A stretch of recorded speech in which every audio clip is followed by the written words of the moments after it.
आज हम बात करेंगे जीडीपी और जीएनपी के बारे में। अगर आपको जीडीपी और जीएनपी के बारे में नहीं पता है तो आज इसे हम बहुत ही आसान भाषा में समझने वाले हैं।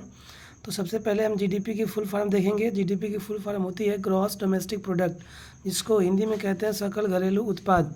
अगर इसकी परिभाषा देखें तो इसकी परिभाषा ये होगी कि एक वित्तीय वर्ष में किसी देश की घरेलू सीमा के अंदर उत्पादित निवासियों एवं गैर निवासियों द्वारा वस्तुओं और सेवाओं का अंतिम मौद्रिक मान उस देश का जीडीपी कहलाता है।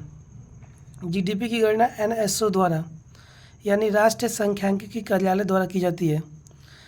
इसमें घरेलू सीमा को समझें तो घरेलू सीमा के अंतर्गत किसी देश में जलयान, वायुयान, दूतावास एवं सैनिक प्रतिष्ठान को शामिल किया जाता है।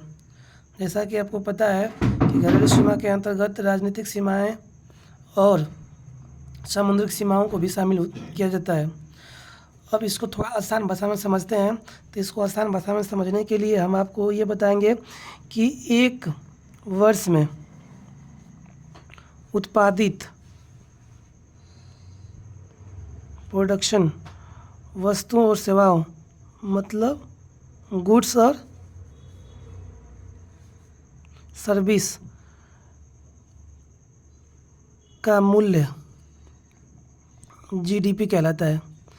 एक बार मैं इसको फिर से समझा रहा हूँ कि एक वित्तीय वर्ष, यहाँ वित्तीय वर्ष बोलेंगे, एक वित्तीय वर्ष में उत्पादित वस्तुओं और सेवाओं का अंतिम मूल्य जीडीपी कहलाता है। अब उदाहरण समझेंगे हम। इसका एग्जांपल ये है कि अगर एक जापानी कंपनी भारत में मोबाइल बना रही है तो वो भारत के जीडीपी में शामिल होगी क्योंकि प्रोडक्शन भारत में हो रहा है। तो ये रहा जीडीपी। अब हम जीएनपी देखेंगे।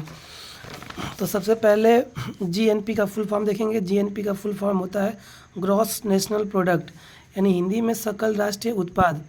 इसका जो परिभाषा है वो ये है कि एक वित्तीय वर्ष में निवासियों द्वारा उत्पादित वस्तुओं एवं सेवाओं का अंतिम मौद्रिक मूल्यमान जीएनपी कहलाता है। अगर इसको भी आसान भाषा में समझें तो इसका भी वही होगा कि एक वर्ष में उत्पादित जो प्रोडक्शन होता है वस्तुओं और सेवाओं का, उसका अंतिम मूल्यमान जीएनपी कहलाता है। जीएनपी और जीडीपी का ये जो आसान भाषा में है वो आपको लगभग में सेम लगेगा, लेकिन यहाँ में अंतर बस ये है कि वो निवासी एवं गैर निवासियों द्वारा था, यहाँ पे ये बस निवासियों द्वारा है। ये भारतीय निवासियों द्वारा है। ये विदेश में कमाए या विदेश में जो अर्जित आय होती है उसको शामिल किया जाता है।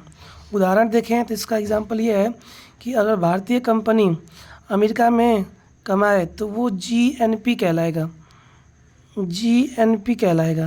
ना कि जीडीपी, क्योंकि ये घरेलू सीमा के बाहर कमाई कर रही है। अगर आपको मेरी बातें समझ में आ गई होंगी और आपको जीडीपी और जीएनपी अच्छे समझ में आ गया है तो आप इस क्वेश्चन का जवाब दे पाएंगे। इस क्वेश्चन का जवाब आप कमेंट में ज़रूर दीजिएगा। क्वेश्चन है, अगर एक भारतीय इंजीनियर दुबई में काम कर रहा है, उसकी सैलरी जीडीपी में आएगी या जीएनपी में? इसका जवाब ज़रूर कमेंट में दीजिए।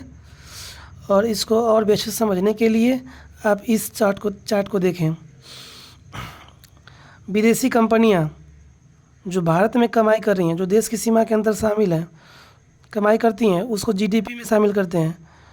और जो देश की सीमा के बाहर हैं उनको जीएनपी में शामिल करते हैं, जीडीपी में नहीं। और विदेश में जो कमाई कर रही हैं उसको जीडीपी में नहीं शामिल करते हैं, उसको जीएनपी में शामिल करते हैं। धन्यवाद दोस्तों। अगर आपको समझ में आई हुई वीडियो तो कमेंट में जवाब ज़रूर दीजिएगा। धन्यवाद। सब्सक्राइब ज़रूर कर दीजिएगा, लाइक भी, कमेंट भी, शेयर भी।